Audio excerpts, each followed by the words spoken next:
Muy buenas tardes a todos, bienvenidos a la tarde de A24, bienvenidos a MMD, ya estamos arrancando con todo la tarde. En un ratito vamos a hablar con Orlando Ferreres, voy a esperar que se siente Orlando para hablar un poquito de qué está pasando con los depósitos en dólares, qué hay en las reservas hoy del Banco Central y por qué tuvo que salir a desmentir el Banco Central un rumor respecto a los depósitos en dólares, ¿no? Cómo están con la negociación contrarreloj con el FMI. Así que en un ratito vamos a hablar de ese tema. Pero vamos a arrancar aprovechando también que está Federico Aurelio, que en la última elección ha sido milimétrico el pronóstico respecto a lo que sucedió en la provincia de Buenos Aires y en otras 9 provincias del país. Fíjense lo que ha sido la declaración de Oscar Parrilli, que es,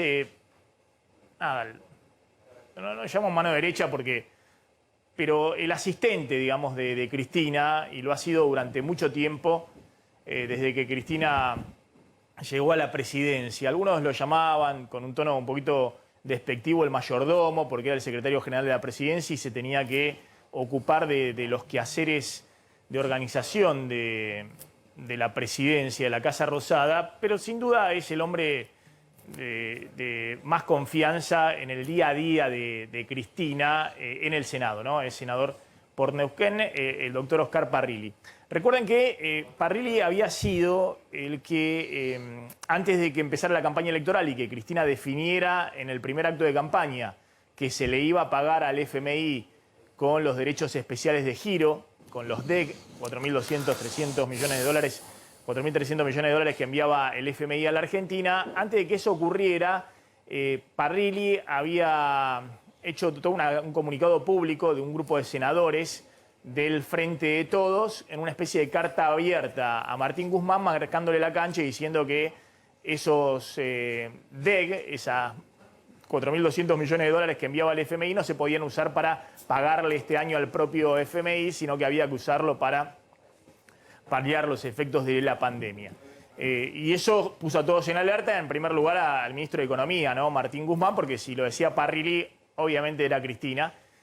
Después eso se zanjó porque Cristina dio la señal de que había que pagarle al fondo y que había que seguir con la negociación y no caer en default con el FMI. Por eso la Argentina, parte de eso que envió el FMI, ya lo usó para pagarle al fondo el 22 de septiembre pasado y otra parte lo va a usar para pagarle ahora el 22 de diciembre otros 1.900 millones de dólares al FMI y no caer en default mientras se cierra la negociación con el organismo.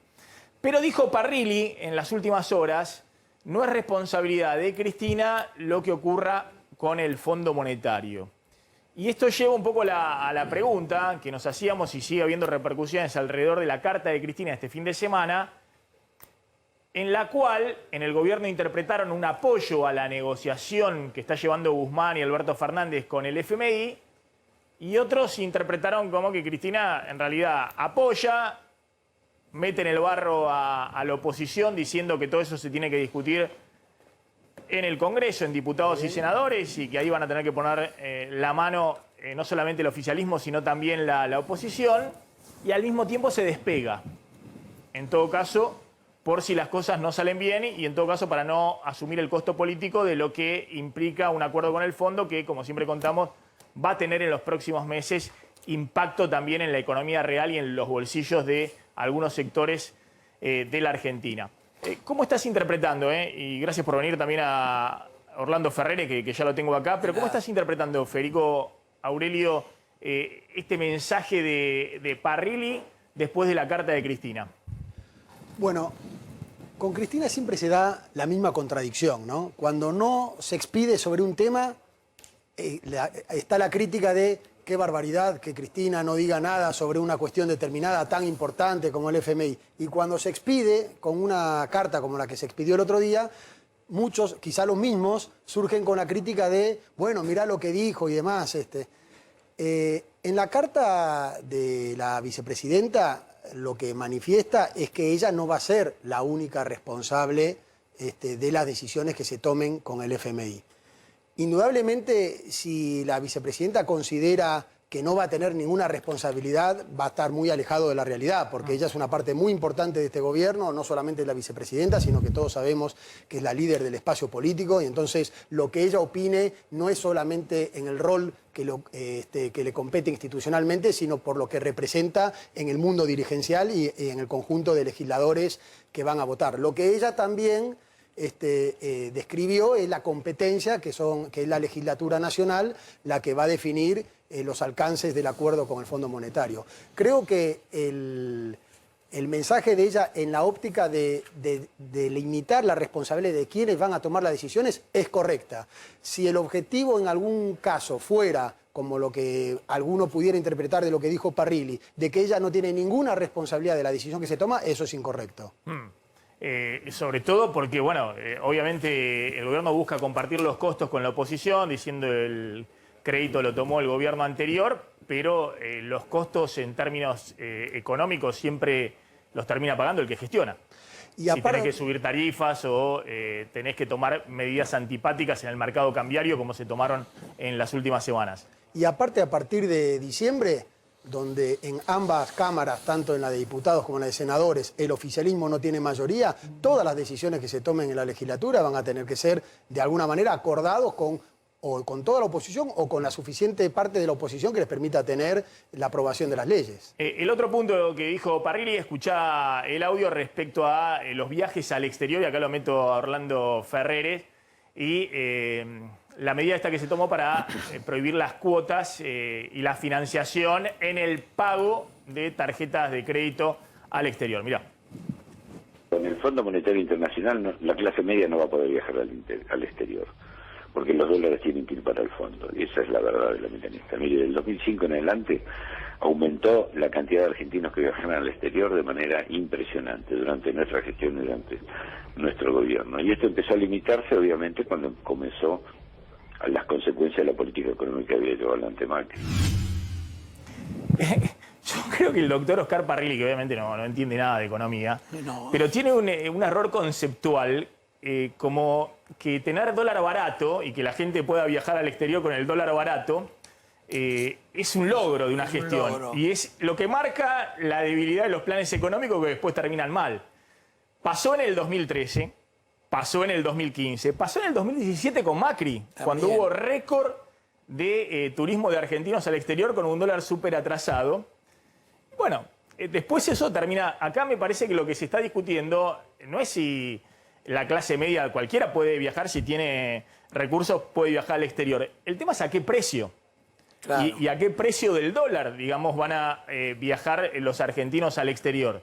Si van a viajar a un precio barato del dólar, como el 2013, el 2015, el 2017, que fueron años de súper atraso cambiario y de boom del déficit de la cuenta turismo con el exterior, más de 10.000 millones de dólares en esos años que mencioné, o si va a ser un precio del dólar más caro y de qué va a depender esa disponibilidad de los dólares. A ver, ¿cómo estás viendo este tema, Orlando? Sí. Pues, me parece que no es el fondo, sino que es el estropicio y los problemas económicos de la Argentina propiamente dicha, digamos, de las políticas económicas, no de la intervención del FMI. No, porque está como vos decís, o sea, yo pienso justamente que el tipo de cambio atrasado es lo que permite más viajar a la gente al exterior, no que se den cuotas o no cuotas, eso es un tema de manejo financiero, pero la verdad que el atraso cambiario es lo que permite que la gente clase media viaje al exterior, lo que pasó 2013, 2015, 2017, la fecha que vos dijiste. A mí me parece que ahí hay un error de Parrilli en cuanto a qué es lo que determina que la gente pueda viajar al exterior, porque lo que ahora no se permite es el pago en cuotas, pero eso no cambia el precio, sino que simplemente cambia la forma en que la gente lo podría financiar. A mí me parece que, por lo tanto, no va a influir mucho en los viajes al exterior y yo veo que todo el mundo va siguiendo viajando. Ahora, si se decide aumentar el precio porque no hay cuotas, esa sería otra cuestión que ahí sí podría pegar un salto, pero por ahora no se ha visto. Ahora, pero por eso llama la atención, es evidente que el fondo no te va a dejar tener un dólar barato. Atrasado. Atrasado ningún dólar te va a dejar tener atrasado el FMI, porque es la base para acumular reservas en el Banco Central. Claro. Tener un dólar competitivo, no te va a dejar tener ni atrasado el dólar oficial, ni el dólar turístico, ni ningún dólar. Por eso ya le obligó al Banco Central a liberar los dólares alternativos en blancos, en los cuales intervenía el Banco Central. Veamos los datos de los pagos de tarjeta con el exterior, para refrendar un poquito esto que decía, que si vamos a eso, nunca hubo tantos argentinos viajando al exterior, no en el 2005, como decía Parrilli, sino en el 2017. Claro. O en enero del 2018 con Macri, con un dólar súper atrasado. Ahora, es insólito porque Parrilli ve eso como algo positivo desde el punto de vista económico, que vos tengas un dólar barato que le permita a los argentinos viajar por el exterior barato, digo. Jamás hubo un dólar más barato para eso en la convertibilidad, el 1 a 1. Más barato no sé si fue, pero digamos, era barato. Claro, pero bueno, ¿eso es algo positivo o negativo, digamos? Porque el gobierno lo ve como, es insólito, Parrilli lo ve como algo positivo. Dice, miren, ahora no los van a dejar viajar al exterior por el FMI, pero nosotros teníamos el dólar barato y la gente podía irse al exterior. Yo una vez hacía una reunión de ministros de Economía de distintos partidos en mi casa, cada 15 días, de distintos partidos, ¿no? Y había uno que decía, ahora, no voy a decir de qué partido era porque no era del nuestro, ahora vamos a llamar al fondo, vamos a decir que estamos en desacuerdo y que todo el mundo tiene que estar en desacuerdo y vamos a aprobar todo lo que diga el fondo. Claro. Es un poco lo que dice Parrilli. Guarda con el fondo que no nos va a dejar viajar y después resulta que van a aprobar toda la ristra de restricciones que va a poner el fondo. Ahora, la pregunta, Maxi, si están jugando en equipo con esa lógica que plantea él, ¿no? Porque, a ver, ¿se corta sola Cristina mandándolo a Parrilli a decir lo que dice o diciendo en la carta del fin de semana que la lapicera la tenía Alberto Fernández y despegándose de un acuerdo con el fondo? Porque acompaña un acuerdo con el fondo, pero dice, ojo que es responsabilidad de Alberto Fernández. ¿Eso es parte de un juego en equipo con Alberto o cada uno juega para su puchero, como se dice en el lote? No, ese es el punto, eso está bien como punto, pero lo que te dice Orlando es, mirá, en las últimas 3 semanas dejaron de intervenir en el dólar a 170, 180 pesos y se fue a 200 pesos, el dólar contado con liquidación y el MEP. Quitaron las cuotas para el financiamiento de viajes al exterior. Son típicas medidas del FMI. Son las típicas medidas que te pide el FMI. Y ahora vamos a contar cuál es la próxima medida que te va a pedir el FMI respecto al dólar turístico. ¿Cómo te va a decir que vos tenés un dólar a 175 pesos para que la gente se vaya al exterior? El dólar libre está arriba de los 200 pesos. Exacto. El FMI va a decir, pero usted, ¿qué están haciendo? Lo que está diciendo Ferreres es, Parrilli patalea, le endilga responsabilidad al FMI, pero después toman la medida que el FMI está marcando en la agenda. Exacto. Eso es lo que siempre se ha dicho y se va a llamar al fondo como malo, pero se va a hacer todo lo que él diga. Es un poco lo que dice Parrilli, dicho por otro partido, pero es más o menos lo mismo. Es decir, yo voy a llamar al fondo, no voy a estar de acuerdo y voy a hacer todo lo que diga el fondo. Bueno, fíjense, estos eran los gastos de tarjeta al exterior en enero del 2017. Lo mismo si miramos los números del 2013 o el 2015, también serían números muy, muy elevados. Pero ya en el 2017, como estaba más aceitado, no solamente gasto de tarjeta de argentinos en el exterior, sino también el tema de pagos con de internet con tarjeta de crédito, está en esa misma cuenta. Esta cuenta llegó a 1.400 millones de dólares en enero del 2017. Fue más de 1.500 millones de dólares en enero del 2018, antes que se disparara el dólar en la crisis de abril de 2018, la crisis financiera de Macri. Con la suba del dólar ya más alto en enero del 2019, ya se restringió a menos de 900 millones de dólares. En enero del 2020, también con un dólar alto y el impuesto país que le pusieron del 30%, se restringió a 440 millones de dólares. Y en enero del 2021 la pandemia liquidó la cuenta de pagos al exterior porque estaban prácticamente cerradas las fronteras, entonces no hubo gastos en el exterior, 140 millones de dólares. Ahora empezó a crecer un poquito, pero es una cuenta muy chiquita. Y lo que hace el gobierno tomando esta medida, cortando el financiamiento, claramente muestra la desesperación que hay con las reservas del Banco Central. Las netas. Claro, que están rascando la olla en las reservas del Banco Central. La discusión de fondo es la placa siguiente: ¿cuál va a ser el precio real del dólar en la Argentina? si va a ser los dólares libres que están en 200 pesos o más, si va a estar en el medio entre el dólar oficial de 100 pesos, el dólar mayorista, y el dólar turista de 175 pesos. Esto es lo que decíamos, que el FMI va a estar viendo este dólar turista y diciendo, pero ¿cómo? Claro. Ustedes cortan el financiamiento con tarjeta, pero el que se va o paga, hace pagos por tarjeta en el exterior, paga con un dólar turista de 175 pesos. Bueno, esa es la discusión en este momento que seguramente van a estar dando con el FMI, Orlando. Sí, seguramente que está diciendo, bueno, ¿cuál es el tipo de cambio que vamos a fijar? Porque el tipo de cambio no puede haber tantos tipos de cambio para el fondo. Tiene que haber un solo tipo de cambio, en definitiva, en algún momento. Puede haber 2 tipos de cambio, pero no puede haber 5 o 6 tipos de cambio con precios distintos como hay en este momento. Evidentemente se va a llegar a un tipo de cambio único, pero eso puede tardar un tiempo. Yo creo que no va a ser de entrada. Se habla de que va a haber un mercado financiero y un mercado comercial, y habría 2 tipos de cambio entonces, no tantos, y después se iría unificando entre medio de esos 2 tipos de cambio. Yo creo que con esa forma se va a arreglar.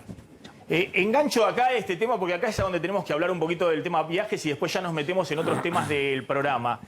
No sé si está el directivo de las aerolíneas en el mercado local, porque han aumentado fuerte los precios de las aerolíneas en el mercado local. ¿Lo tenemos en contacto? Sí, ya está. Ah, bueno. Están cruzados las cucas. Ahí están hablándome a mí. Ahí están hablándome a mí. Ahí están hablando. Bueno, está bien. Contad lo que pasó con los precios.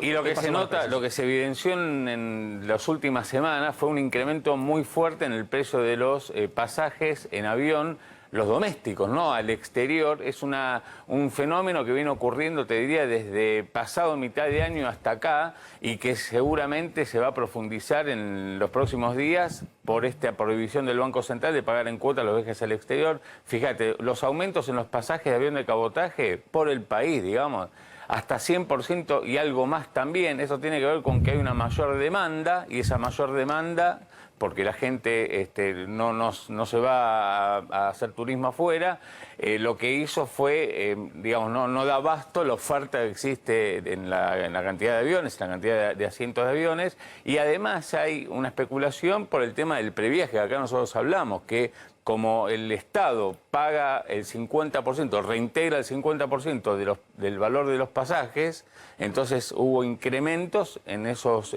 pasajes, en este caso estamos hablando de vuelos. Fíjate, algunos ejemplos, a ver, a Ushuaia, un pasaje al mes de enero, pero cuando uno lo sacaba en el mes de septiembre costaba 26.000 pesos, ahora cuesta 54.000 pesos. Esto obviamente son precios promedios, precios que sacándolo por online también tiene una volatilidad importante, incluso del día a día, pero tenés un aumento del 107%. En Mendoza, un pasaje al mes de enero, pero sacado en el mes de septiembre, pasó de 15.000 a 26.000 pesos, 73% de aumento. Y a Mendoza, un pasaje también para el mes de enero, 23.000 costaba en septiembre, 32.500 ahora. Acá tenés un incremento del 41%. Y lo que te insisto es esto, digamos, lo que dicen algunos operadores es que frente a estos aumentos se van a aumentar todavía más. Bueno, ¿qué está pasando con estos aumentos? Porque atención, ese es el otro problema de la Argentina. Ahora vamos a hablar un poquito también con Orlando cuando hablemos de los depósitos en dólares, qué está pasando con eso y cuál es la discusión de fondo en la Argentina. Creo yo que la discusión es qué nivel de tipo de cambio y de inflación la Argentina va a tener en los próximos 6 meses. Esa es la discusión de fondo, no qué pasa con los depósitos en dólares. Pero no es una discusión menor. ¿Qué nivel de tipo de cambio y de inflación va a tener la Argentina en los próximos 6 meses? Es una discusión de primer orden porque obviamente la inflación golpea absolutamente a todo y tiene también que ver con el nivel de actividad. Ahora, hay algunos sectores como este que se está reactivando fuertemente, que si se empiezan a disparar los precios, esa no es responsabilidad del FMI, no. Eso es responsabilidad del gobierno, del descontrol que tenemos en la Argentina. Porque si tenemos un dólar muy alto para viajar al exterior y no se puede prácticamente viajar al exterior sino un segmento mínimo de la población, con lo cual va a haber una reactivación muy fuerte del mercado doméstico turístico. Ahora, si en ese sector incrementan 100% los precios... Tampoco. Y bueno, no funciona ni siquiera los sectores que tendrían que específicamente empezar a funcionar bien en esta coyuntura. Está Felipe Barabale, que es el presidente de JURCA, que es la Asociación de Líneas Aéreas que operan acá en la Argentina. ¿Qué tal, Felipe? Muy amable. ¿Cómo es este tema de los aumentos de precio? ¿Son así? ¿A qué responden en los pasajes de vuelos de cabotaje domésticos? Como comentaba tu compañero, ¿qué tal? ¿Cómo están? Buenas tardes a todos. Como comentaba tu compañero, sí, se está viviendo que en función del previaje está habiendo una gran demanda creciente y no hay suficiente, evidentemente, oferta para dar abasto a eso, y eso está traccionando los precios a la suba acá en cabotaje, y ese mismo efecto se está viendo incluso en internacional, donde los precios en dólares, incluso para venir de otros países hacia acá, están subiendo entre un 30 y un 70%. También un poco por lo mismo. Hay mucha demanda en otros países para viajar y las líneas aéreas todavía están en un proceso de recuperación y reactivación de muchas aeronaves que estaban paradas. Entonces, es más la demanda que hay que la oferta que puede reaccionar, y ahí también se está viendo esta suba de precios muy fuerte. En nuestro caso, como decimos, tenemos otra situación particular que es con los impuestos locales más este tema de la financiación, muy diferente, pero también nos va a encarecer mucho la posibilidad de salir del país. ¿Y cómo impacta? ¿Impacta este tema del corte de financiación para vuelos al exterior? ¿Impacta en el mercado de cabotaje, en el mercado doméstico? En el fondo sí, porque lo que termina sucediendo es, para corregir eso, al tener menor oferta, menor demanda al regreso de la Argentina, o sea, de la Argentina hacia afuera de pasajero emisivo, eso termina obligando a la línea aérea a compensar eso con una reducción de la oferta. Es decir, tengo que cubrir que mi vuelo sea eficiente tanto a la ida como al regreso. Entonces, para tener un factor de ocupación que permita esa ecuación, tienen que reducir la oferta de vuelos. De esa forma, en todo el panorama, tenemos menos posibilidad de tener turistas a la Argentina, y a menos cantidad de turistas, son menos los turistas que incluso viajan en doméstico, porque dentro de la Argentina obviamente van a volar en los aviones que tenemos internamente. Entonces, al final queremos que esto impacta no solamente en el pasajero que sale, sino que en el mercado doméstico va a tener un impacto, incluso menos entrada de dólares al país. Como vemos... Ahora, pero yo hablaba de estos aumentos en los vuelos de cabotaje, de entre el 40 y 100% de aumento. Son aumentos que ya se están dando por la reactivación de la demanda del turismo interno y del previaje, todo esto que están contando. Las líneas aéreas en general tienen, no sé, Aerolíneas lo tiene, me imagino que las otras aerolíneas tienen el 90% del mercado de cabotaje en la Argentina, pero tienen algoritmos, ¿no? Obviamente cuando se dispara la demanda en algunos vuelos, el algoritmo ajusta directamente los precios automáticamente, digamos, creo que es una cuestión automática. Ahora, ¿esto está ocurriendo antes de que el gobierno tomara la medida esta del corte de financiación a vuelos del exterior? Sí, para lo que es doméstico está sucediendo antes, está disparado, como decían, por el previaje, tiene una gran tracción de ese lado, pero bueno, sucede lo mismo, hay que tener en cuenta, a octubre el doméstico está un 45% por debajo del año 2019 todavía, con lo cual tiene mucho por recuperar y es necesario que haya más oferta. Y en el internacional, a octubre estábamos operando un 85% por debajo. Por eso es que decimos, con todo eso que hay para recuperar, Argentina podía traer muchos dólares con turistas. Bien, Felipe, gracias. Muy amable. ¿Tenías una pregunta, Claudio? No, ¿cuánto calculaban que van a aumentar, digamos, justamente de ahora en más estos pasajes que ya se vienen incrementando, como decíamos, de septiembre para acá? En algunos tramos se ha ido al doble, digamos, teniendo en cuenta esta nueva restricción que, digamos, por el tema de los dólares que hay en el Banco Central. ¿Cuánto calculan que van a aumentar todavía más estos vuelos domésticos? Los vuelos domésticos, como decía ahí Maxi, depende un poco de la continuidad de la demanda que tengan y la posibilidad de ofrecer más vuelos o más aviones para dar abasto a esa demanda. Ahí ya la cuestión comercial, cada línea aérea maneja su ecuación económica. No podríamos decirlo nosotros. Bien, Felipe, gracias, muy amable como siempre. Ahí estaba el Muchas gracias. representante de las aerolíneas que operan en el mercado local. Cuento rápidamente el tema de los depósitos en dólares que ha generado gran revuelo y que hay en las reservas del Banco Central, que es el tema de fondo, y le pido algo de colaboración a Orlando Ferreres, que está acá. Todo esto que estamos viendo es el gobierno acelerando la negociación con el fondo porque se quedó sin nafta en el tanque de combustible. El auto ya venía medio chocado por todos lados y demás, pero ahora encima se quedó sin nafta. ¿Sin nafta qué significa? Que se quedó sin reservas en el Banco Central. Es decir, el nivel de reservas, que el cálculo que hacemos siempre con el economista Amílcar Collante, que está hoy en 2.900 millones de dólares de reservas netas, no contando los DEC dentro de las reservas netas, los DEC del FMI, y eso está por debajo de la posición de oro del Banco Central, que son 3.600 millones de dólares. Es decir que está muy finito el Banco Central si quiere intervenir en el mercado cambiario para mantener, hasta que llegue el acuerdo con el fondo, el dólar oficial de 100 pesos. Y tiene que estar permanentemente viendo de abrir y cerrar el cepo, digamos. Cuando tiene un poquito más de dólares, abre un poco el cepo para que se pueda importar un poquito más. Y cuando se queda sin nada de margen de intervención, cierra distintos cepos para poder tener algún margen para intervenir en el mercado cambiario. Está en una posición muy parecida a la que tuvo en octubre del año pasado, cuando los dólares se dispararon a 300 pesos a valores de hoy, se disparó a 195 el blue, que ajustado por inflación sería más o menos 300 pesos a valores de hoy, y obligó al gobierno a hacer un giro en la política económica, empezar un ajuste fiscal fuerte e ir a la negociación con el fondo.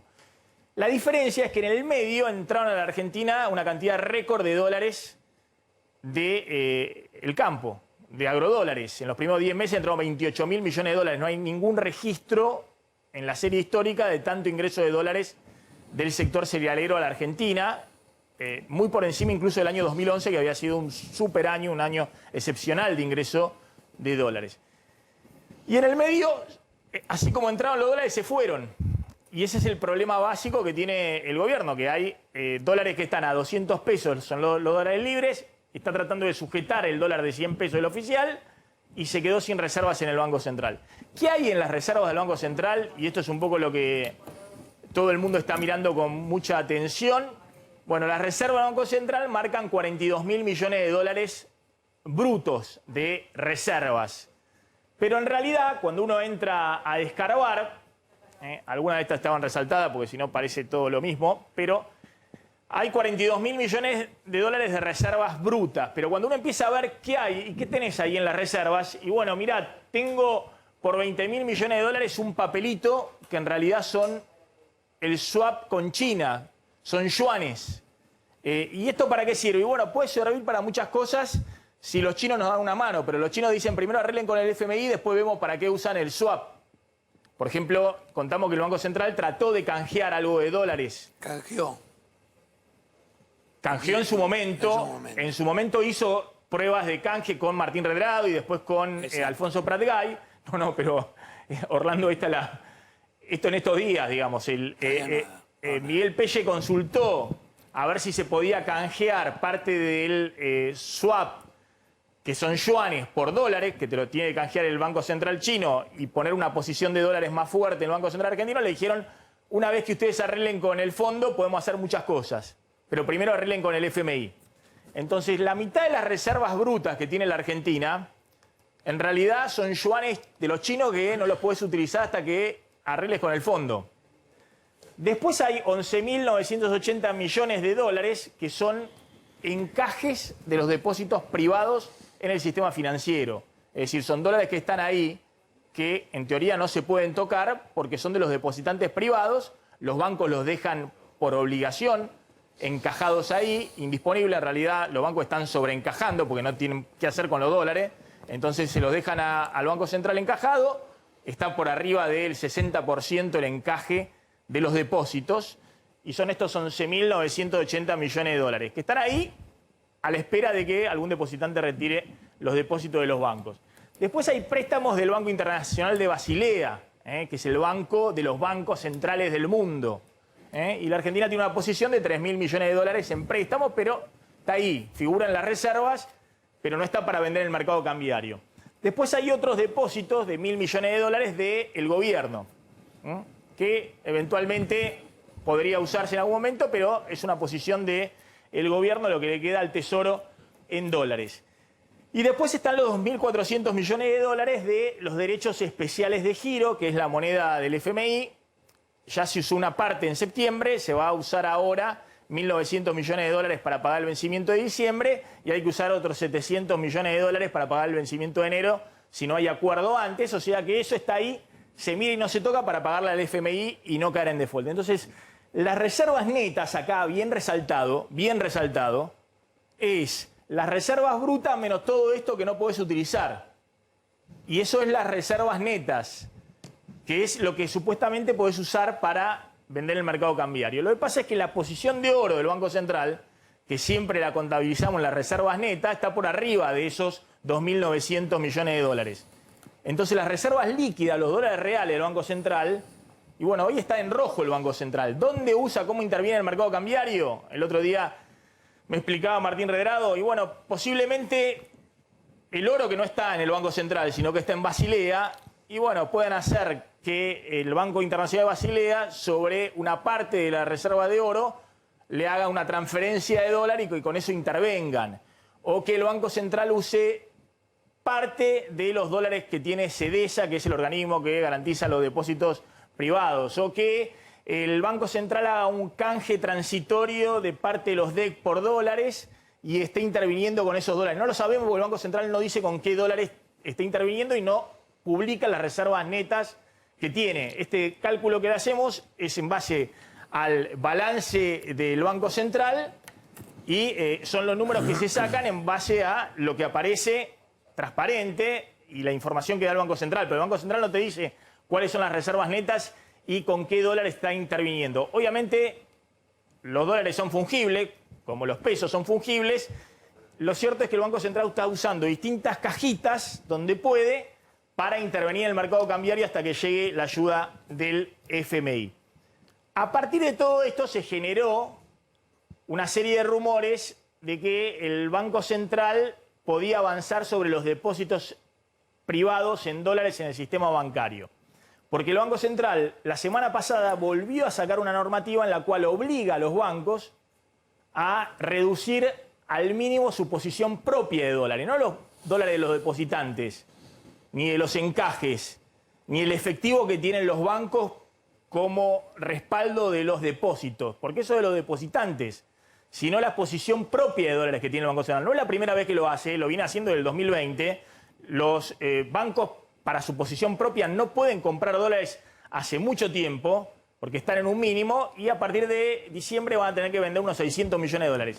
No tiene nada que ver con los depósitos en dólares, pero marca la desesperación que tiene el Banco Central para conseguir oferta de dólar en el mercado cambiario para no tener que devaluar hasta que llegue el acuerdo con el fondo.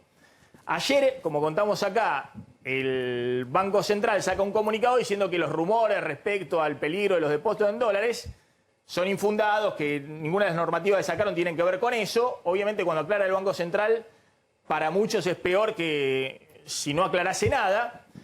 Pero lo cierto, venimos diciendo, hoy no es la discusión los depósitos en dólares, porque si uno mira qué ha pasado con los depósitos en dólares en la Argentina, ya se han ido la mayor parte de los depósitos en dólares. La Argentina ha súper devaluado en los últimos 2 años y no hubo un solo banco que tuviera dificultad para devolver los depósitos en dólares, porque si una sola cosa se aprendió en la Argentina desde la crisis de 2001-2002 es que no puede haber descalce de monedas en el sistema bancario. Entonces, todos los depósitos en dólares o están guardados en el Banco Central o están en líquido, en efectivo en los bancos. Ahora van a ver la posición que tienen de efectivo líquido los bancos.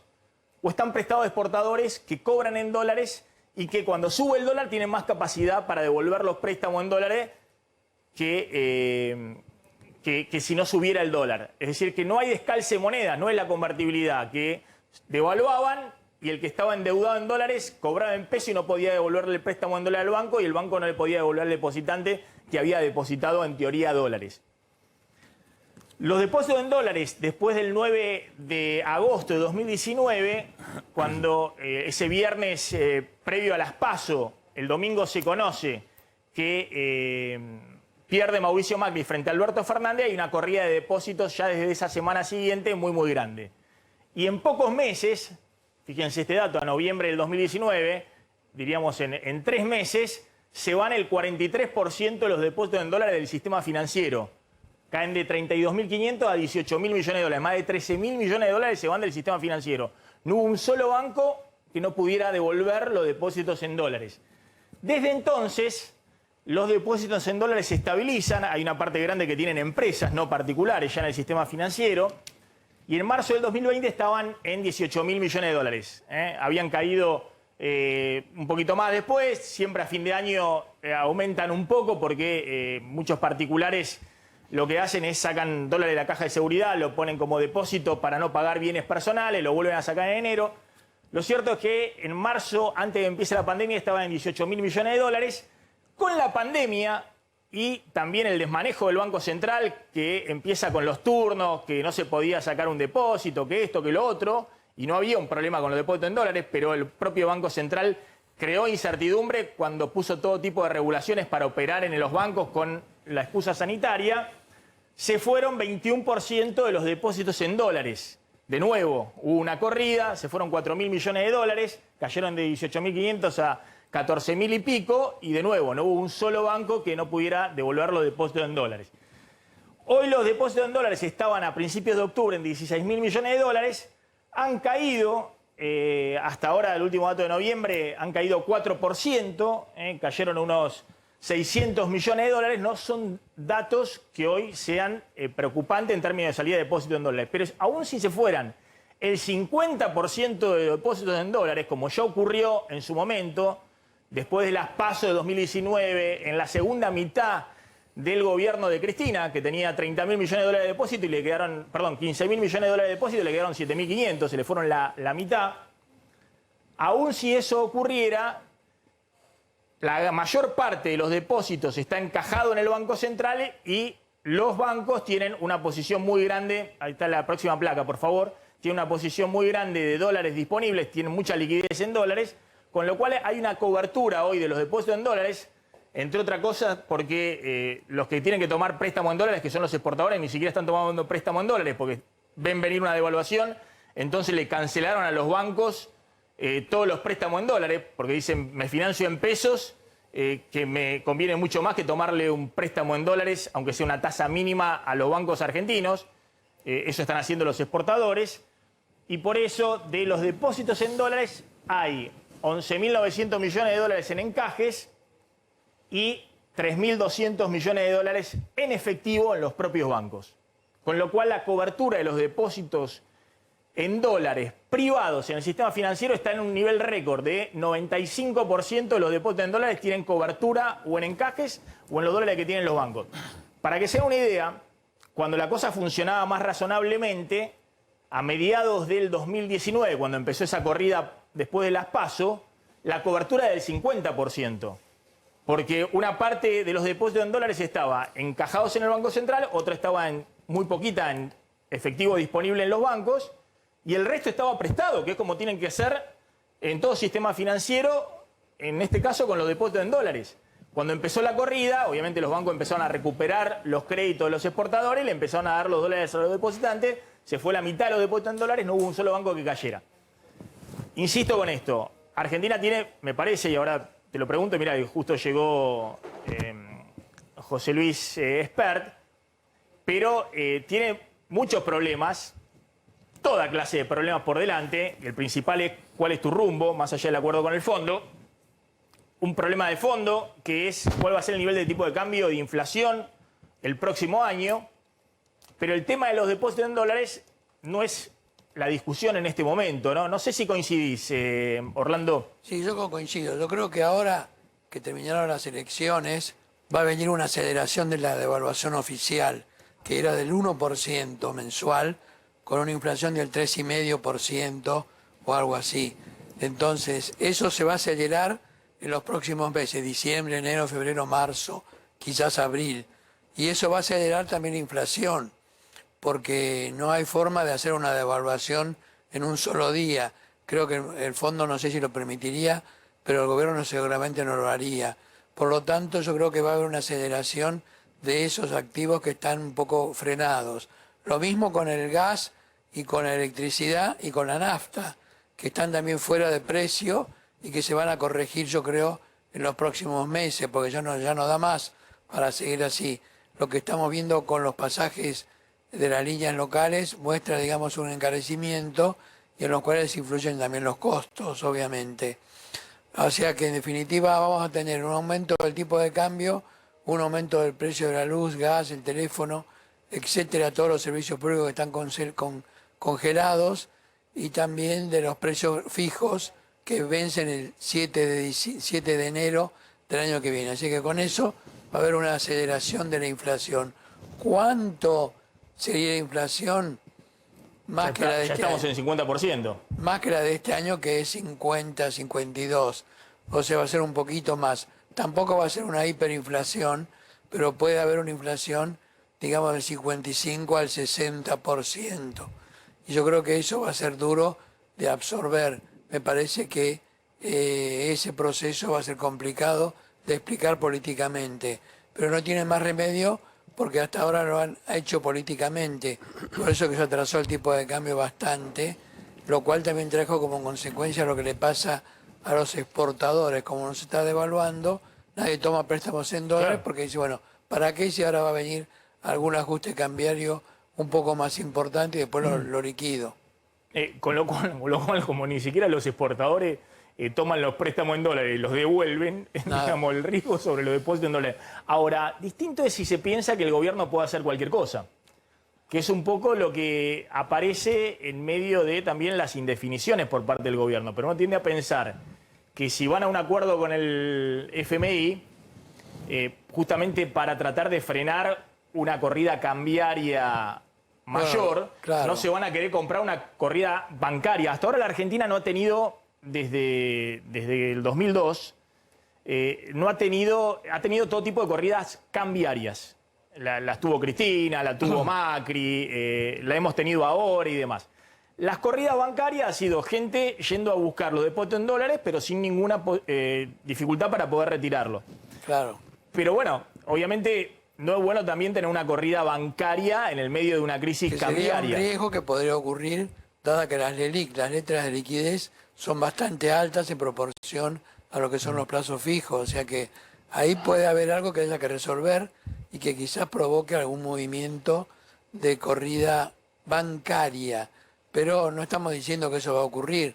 Es poco probable que ocurra, pero no es una cosa que uno puede decir qué riesgo tiene, cero no. Cero no, pero tampoco es un gran riesgo. Pero discúlpame, si te corren los depósitos en pesos, que sería un gran problema, en pesos, no estoy hablando en dólares, que si corren los depósitos en dólares ya han corrido, se han ido la mitad y demás, y la Argentina sigue devaluando, no por el problema de que se vayan los depósitos en dólares. Tiene el crédito. Sino que te restringe el crédito. Obviamente la Argentina necesita exportar más, estaría bueno que el sistema bancario diera crédito al sector exportador para poder impulsar el sector exportador todavía más. Pero si te corren los depósitos en pesos, obviamente los bancos cancelan las LELIQ con el Banco Central emite, le da los pesos. El problema es que se te dispara la brecha cambiaria, se te dispara el dólar. Sí. Es el problema de la corrida de depósitos en pesos que hasta ahora no está ocurriendo, pero obviamente es que el gobierno está tratando de evitar con el tema del acuerdo con el fondo. Trata de poner pequeños protectores que le van dando, digamos, cepos pequeños, todos los días uno nuevo, y se suman los cepos por todos lados, pero hasta ahora no hubo una corrida bancaria. Orlando, gracias. Ya está José Luis Esper. ¿Cómo andas, José Luis? Muy bien. Buenas tardes, Orlando. ¿Cómo te va? ¿Todo bien? Hola, muchachos. ¿Cómo están? Bien, bárbaro. Vamos a hablar un poquito de política ahora, pero me gustaría alguna opinión respecto a esto que estamos viendo. La verdad que yo digo, el Banco Central tenga que salir a aclarar en un comunicado algo sobre el depósito en dólares. Nunca es bueno que se aclare desde el Banco Central algo que no tendría que generar mayor inquietud. No tendría que... El tema es, a ver, yo creo que pronosticar estas cosas es muy complicado, pero sí es importante como agarrarlo todo esto en la sala de operaciones y meterle bisturí, ¿viste? Como vos bien decías, o como ustedes decían, sobre los depósitos en dólares, ahí no tenés problema porque está todo calzado. O sea, vos decís, reserva al Banco Central para respaldar o para financiar una corrida bancaria sobre los depósitos en dólares, están. Acá la duda aparece es qué pasa si la corrida bancaria es sobre los depósitos en pesos, ¿no?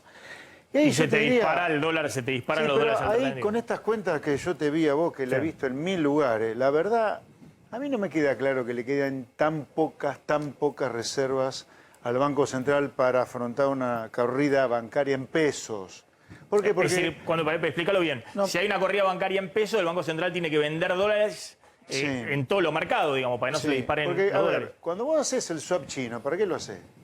Para tener algo más o menos líquido. ¿Sí? ¿No para qué haces el swap chino? Ahora, yo he visto noticias del día de hoy que están negociando una ampliación del swap para fortalecer la reserva. Entonces me resulta contradictorio que vos estés hablando de un swap chino para fortalecer la reserva que después no te sirven para usarla para eventualmente una corrida bancaria en peso.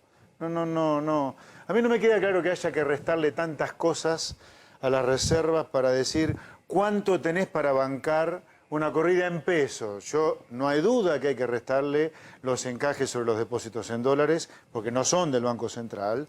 No hay duda que hay que sacarle aquella parte de la capacidad prestable de los bancos en dólares que no han utilizado. Eso también hay que restárselo.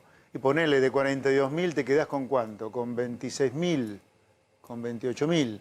Ahora, restarle el swap chino, que es el swap que el Banco Central está gestionando para fortalecer la reserva, ya no me queda claro. Ahora, José Ahora Luis. entiendo el nerviosismo cuando vos ves al gobierno tomando decisiones sobre los pasajes, sobre la Pero, y posición claro, que le pero cambia. la señal que está dando Pero el ¿entendés, gobierno, no? a ver, sí, para que se entienda, con cepo, en el tipo de cambio oficial, no hay el riesgo que había en el gobierno anterior, que era que una mañana te levantaba y al otro día tenías el dólar libre volando, digamos. O el Banco Central teniendo que vender 2.000 millones de dólares en un día para que no se te dispare el tipo de cambio oficial y eso te arrastraba todos los precios de la economía.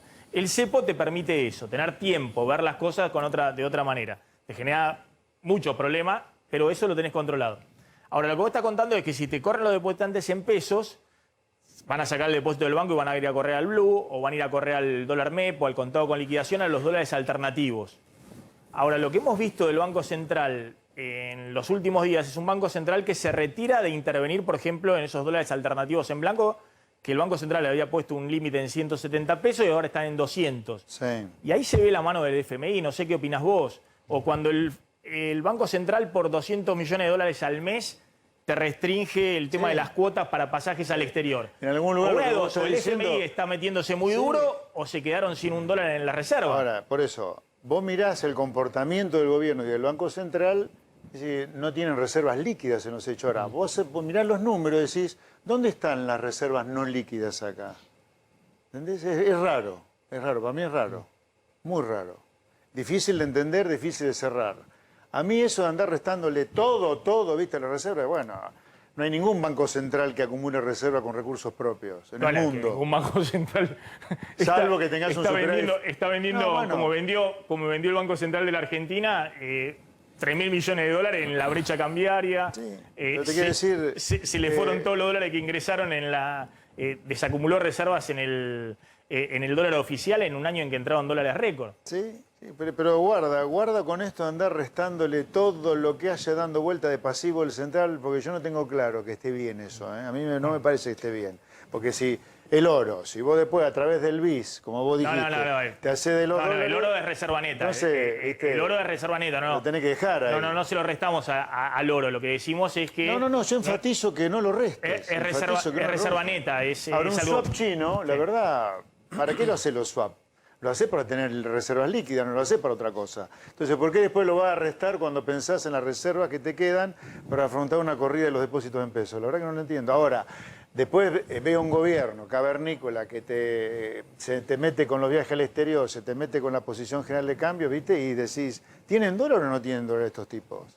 Otro tema es el acuerdo con el fondo, es otro tema. Evidentemente Es no otro tienen tema. dólares, José Luis. La información que yo tengo es que con el tema del swap, si pudieran canjear 10.000 millones de dólares del swap con China antes del acuerdo con el fondo, ya lo hubieran hecho y estarían Ahora, yo interviniendo digo, con eso. El último que ¿Para activó qué, una parte del pedimos swap, swap con China? ¿Para qué? el último que activó una parte del swap, creo que fueron 1.500, Pratgay. 1.700 millones de dólares, fue la época de Kicillof a lo de Ok. Sakis. Entonces, Pratgay sirve. también hizo un ensayo en el 2016 Pero entonces, y canjeó una... Pero una una partecita, ¿no? Está bien, pero si lo único que pudiste canjear es una mínima parte, ¿para qué lo ponés como reserva? No lo pongas como reserva directamente, ¿me entendés? Sí, sí. ¿Los tenés o no los tenés?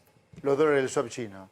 Entonces, que no nos engañen de entrada, que no nos digan que tenemos 42.000 millones de reserva. Bueno, lo tenemos como reserva porque lo tenemos como reserva porque si no tuviéramos para ¿Me mostrar. entendés la contradicción Pero pará, que hay? José Luis, pues si no tuviéramos para mostrar un balance del Banco Central, 40.000 millones de dólares de reserva bruta en los activos del Banco creo que el Central, gobierno debería los pasivos aclarar monetarios muy que hay, bien esto. los pasivos monetarios que hay dando vuelta, ya sea los pregunta pesos en circulación, en caja de ahorro, en cuenta corriente. ¿Para qué te las pasas haciendo O swaps las y después no te leyes sirven? es tan abismal que cualquiera que hace las cuentas dice Argentina no puede funcionar más. Entonces necesitamos tener en las reservas, Pero bueno. en el activo del Banco Central algo. Ojo que el swap lo usan, perdóname, el swap lo usan para el intercambio. Por ejemplo, gran parte de la mega cosecha que decía Maxi se utiliza para liquidar tanto lo que se importa de China de fertilizantes como cuando entran los dólares de lo que se exporta a China, en realidad se usan esos yuanes del swap, ¿no? Pero eso es una actividad del sector eso- privado que debería estar calzada, eso no debería Pero estar... para ese es nada el espíritu del swap. contaminando. No, el espíritu del swap fue cuando había que fortalecer la reserva. Yo cuando leo del swap Pero, es pero la fortalecer usan para reserva. importar y exportar con el negocio con se han China, hecho, Maxi. sí, pero en partes muy pequeñas. El espíritu Yo creo era mostrar Yo insisto con una esto. decoración de dólares importante en la Entonces, reserva del Banco Central. Hoy son la mitad de la Si reserva te del la Banco Central. pasás negociando swaps, que después no lo haces líquido, no lo pongas en la reserva directamente. Te cambio al tema político. Dale. ¿Cómo estás viendo la carta de Cristina y cómo se ordena gobierno y oposición después de la elección? A la carta de Cristina, para mí, es incendiaria directamente, bien leída. ¿Incendiaria? Sí, dice, defaultémosle al fondo. Para mí un buen romance es eso. Ella no está de acuerdo con un acuerdo con el fondo. Esa interpretación que hace Yo. no es la interpretación No. que han dado todos. No. ¿Y por qué pensás eso? Bueno, es una lectura entre líneas que hago. Me parece tautológico a ver, Cristina, que Ella es la fuma- que dio el ok para pagarle Pero, en septiembre, Cristina, a para ver, pagarle en diciembre. políticamente hablando, ¿vos viste lo que está logrando Cristina en materia judicial? O sea, Cristina fuma bajo el agua. ¿Sí?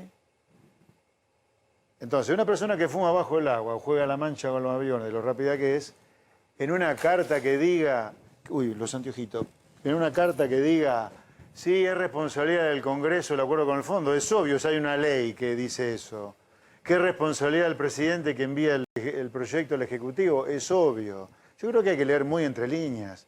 Cristina tiene una postura muy crítica con todo lo que puede significar un eventual acuerdo con el fondo. ¿Cómo lees la causa judicial esta de Otesur, los sauces de Cristina? Vos decís que no te seguía ahí. Escándalo, es Pero un no te escándalo. seguía ahí. ¿Qué es lo que vos decís? ¿Que Cristina con eso consigue...?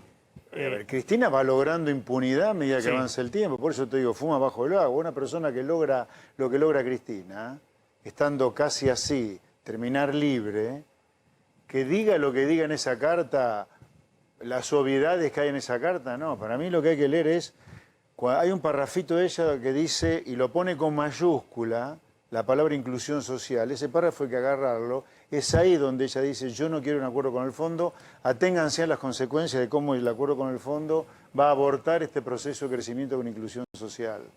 Ella advierte eso. No, se va a hacer cargo del acuerdo con el Para fondo. vos no quiere el acuerdo. se despega y en todo caso le echa el fardo al gobierno y a la oposición. ¿Eso es lo que está diciendo? Sí. No, ella no quiere acuerdo con el fondo. No tengo duda.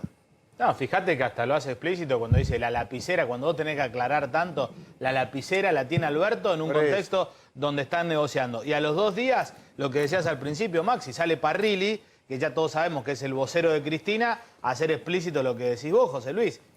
Que un acuerdo con el fondo no es responsabilidad de Cristina. Que la clase media no puede viajar porque los dólares se necesitan para el Fondo Monetario Internacional. delirio además. Pero se corre. Sí, pero de el esa delirio que negociación. la vicepresidenta de la Nación se corra de la decisión del Poder Ejecutivo. El Poder Ejecutivo no es el presidente solo. Hasta donde yo sé, si no interpreto mal la Constitución, es presidente y vice. Esto que Cristina salga como ha salido es una cosa inentendible. Más eso en lo institucional, ¿no? Estoy hablando de lo institucional. Ahora, sobre el acuerdo con el fondo no tengo la menor duda que ella está diciendo, no, el acuerdo con el fondo no, yo no. Y Ahora, ¿para pero qué le perdóname, paga- es de lo ¿para de- qué le paga? ¿Eh? Sí, pero ¿para qué le pagaron si ella dice no? ¿Para qué? ¿Le pagaron al fondo cada vencimiento que hubo, el de septiembre, los anteriores, le venimos pagando No, al bueno, fondo? pero ahora te vienen 40.000 palos. Ahora te viene... No, está bien, pero tú hubieses guardado los vencimientos y hacías default antes de quedarte con muy pocas reservas. Pero se planta, perdóname, se planta desde lo discursivo, porque desde lo práctico, la principal beneficiada de un acuerdo con el fondo es la misma Cristina, es todo el gobierno. Todos coincidimos en que un no acuerdo es un caos, es apocalíptico. Entonces, por ahí desde lo discursivo, decís, no estoy de acuerdo porque es para el hambre, los argentinos, todo lo que dice Parrilli, no se quieren hacer cargo del acuerdo. Pero un no acuerdo desde lo práctico sería perjudicial para Cristina. No sé. Mira, nosotros tenemos, en parte por el gobierno de los Kirchner, una base, hemos cedido territorio, o sea, a ver, bajo el supuesto gobierno nacional y popular, el defensor de la soberanía, tenemos metida una base china en el medio del territorio nuestro. O sea, hemos perdido no sé cuántos kilómetros cuadrados son, hasta dentro de 50 años. Así que cosas locas acá pueden ocurrir. Ahora, de la mano del gobierno. José Luis, más allá de esa interpretación que tenés vos, te digo, no es la interpretación que hago yo, pero bueno, por suerte no es la interpretación que hacen ni lo marcado ni la interpretación que hace el FMI, digamos, sino la cosa sería todavía peor. Vamos a ver. No, la interpretación que hacen todos es Cristina le dice... Yo no digo que Cristina le da el visto bueno para... Espera, yo no estoy pronosticando que Argentina vaya a defaultear. Eso no tengo la menor idea de lo que quiere hacer el gobierno. Lo que digo, la carta de Cristina para mí es anti-FMI. Eso es lo que digo. Maxi, yo te agrego un dato. De acuerdo a nuestras encuestas, 3 de cada 4 argentinos quieren que haya un acuerdo con el FMI.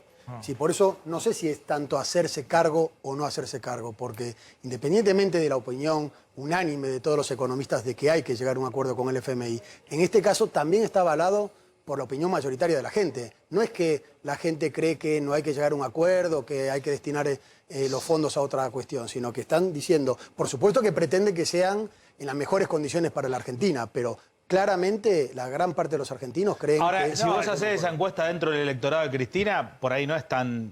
Quizá es un poco más equilibrado, pero también prevalece la voluntad de acuerdo sobre la no voluntad de acuerdo. Pero discúlpame, a ver, la información es que Cristina da el visto bueno para hacer el acuerdo con el fondo, porque si no hubiese cruzado los pagos de 4.000 millones de dólares que está haciendo la Argentina. Si no fuera un acuerdo con el fondo, se queda con los 4.000 millones de dólares, porque si no, en el verano se va a quedar sin nada. Pero ella misma dijo... Sin el acuerdo, sin el acuerdo con el fondo y sin los 4.000 millones de dólares. El gobierno está jugando a pagarle ahora al fondo, a hacer el acuerdo y que te devuelvan el año que viene. Dicen que eso es algo que está acordado con el FMI. Pero sabemos algo de los términos del acuerdo, porque el Fondo Monetario no puede darte rollover así porque sí, porque hay 193 países dando vuelta ahí. En el fondo. No, pero está bien, pero vamos a la interpretación de Cristina. Evidentemente Cristina da el visto bueno para que se haga la negociación. Ahora, se entiende después de la aprobación del acuerdo y de las cosas que implica el acuerdo. Por ejemplo, no la veo a Cristina saliendo en el verano diciendo qué bien la suba de tarifas que acordamos con el FMI. ¿Entendés lo que te digo? Me parece que Cristina lo que hace es guarda un margen político para despegarse y en todo caso que el costo político lo pague Alberto Fernández y la oposición. Correcto. Ella misma dijo, lamentablemente... El costo político no lo va a pagar Alberto Fernández solo, lo paga ella también. Obviamente también. No existe eso que vos sos vicepresidente y te despegás de la decisión del Ejecutivo. No existe.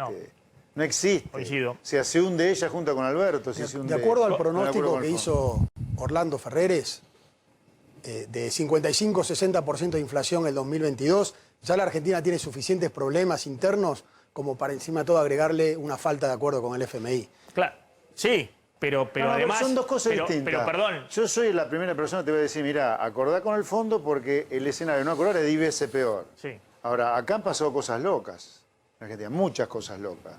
Entonces, ¿podría haber un acuerdo con el fondo? Sí, podría no haberlo. Ahora, no es recomendable, claramente no es recomendable. Ahora, tampoco le engañemos a la gente, un acuerdo con el fondo va a ser un ajustazo monumental. Bueno, pero por eso, lo que decíamos de Cristina, lo que se quiere despegar es de tener una inflación del 55% más el año que viene. Sin acuerdo con el fondo va a tener un descontrol directamente. El mal humor social, aún con un acuerdo con el FMI, si la inflación sigue en estos niveles, va a persistir y se va a profundizar más. Y aparte va a ser, si fuera así, esta inflación que pronosticó Orlando, 3 de los 4 años de gestión del presente gobierno va a ser con pérdida de poder adquisitivo. Porque obviamente esa inflación va con pérdida de poder adquisitivo. Sí, el gobierno apuesta, es muy difícil, pero apuesta a continuar la recuperación del nivel de actividad. Pero es muy difícil manejar la nominalidad de salarios, jubilaciones, todo junto cuando estás arriba del 50% de inflación. No. En general te queda todo atrás. Va a ser muy difícil crecer. En general te queda todo atrás de la inflación. Espera un segundo, te voy a preguntar cómo está la relación con Milei, cómo van a armar frente a Juntos por el Cambio, que también tiene, ahora lo va a contar González Prieto, internas importantes. ¿Cómo se posicionan frente a lo que viene en el Congreso? Pero está Adrián Saque en Estados Unidos, porque hay novedades con el tema de la vacuna de Moderna, la variante sudafricana y el tema COVID, que está de nuevo en la tapa de los diarios en Europa y en Estados Unidos. Adrián, ¿cómo estás? ¿Qué tal? Buenas tardes, Maxi. Bueno, la noticia de hoy quizá no es muy alentadora, o por lo menos preocupa un poco lo que declaró Stéphane Bancel, que es el CEO de Moderna, ¿no? El presidente de Moderna, uno de los laboratorios que producen aquí la vacuna que es la segunda más aplicada en los Estados Unidos, que dijo respecto de la variante Omicron que él había consultado a varios de sus científicos asesores, no solamente en los Estados Unidos, sino en Sudáfrica, donde se originó esta variante, donde se detectó por primera vez, y le dicen que la variante Omicron no es nada buena, que están realmente preocupados porque esta mutación tiene en realidad, esta variante tiene en realidad 50 mutaciones si se lo compara con la cepa original del COVID y que también es muy diferente a la variante Delta. Y esto le hace concluir a Stéphane Bancel que él cree que quizá las vacunas que hoy existen, que hoy nos estamos aplicando, no sean tan efectivas, que no sean un escudo tan poderoso como para poder detener a esta nueva variante.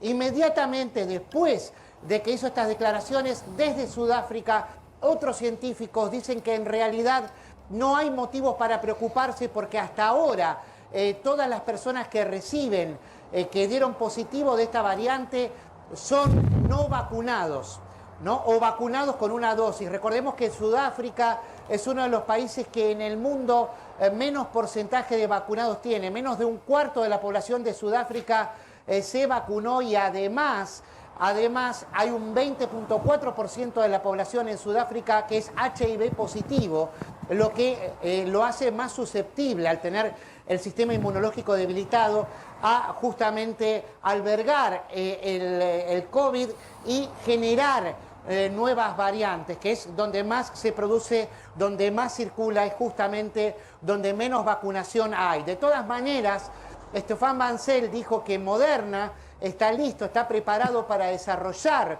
una vacuna contra la variante Omicron que demoraría entre 2 y 3 meses, ya que estas nuevas tecnologías que tiene Pfizer y que tiene Moderna, que es la de ARN mensajero, son vacunas de diseño que lo que hay que hacer es alterar justamente la copia del material genético que lleva y adaptarlo a las nuevas vacunas. Y las pruebas en voluntarios no serían tan exhaustivas porque ya se probó una variante para la variante original y para la Delta, y que por esa razón sería bastante rápida la introducción de esta nueva vacuna. De todas maneras, en los mercados esto fue recibido de muy mala manera, ¿no? Exactamente, Adrián, estamos viendo eso, ¿no? Tener información acá a la Luis Londing, que hay un impacto fuerte en Wall Street y en las bolsas europeas también por el tema de la nueva variante sudafricana. Hay caída del 2% en este momento en Wall Street y del 2% promedio también en las bolsas europeas, que tienen su impacto también en el mercado local, porque ante justamente la salida de capitales los bonos argentinos están cayendo entre 1 y 2% y el riesgo país está arriba de los 1.900 puntos. Sí, pero bueno, eso es Argentina, ¿no? Por eso, pero bueno, eso es Argentina, pero en todo el mundo es un día especial donde todos están pendientes, también lo que pasó con el precio del petróleo bajando y demás. Ojo que el impacto económico del COVID no se fue si se extiende esta variante sudafricana en el mundo. Fíjate que el precio del petróleo está cayendo 7% ahora. A ver si está el doctor Tejero, si es realmente así tan preocupante esto o tiene que ver, no sé, con una alerta de los países en Estados Unidos y en Europa que está sobredimensionada. Adrián.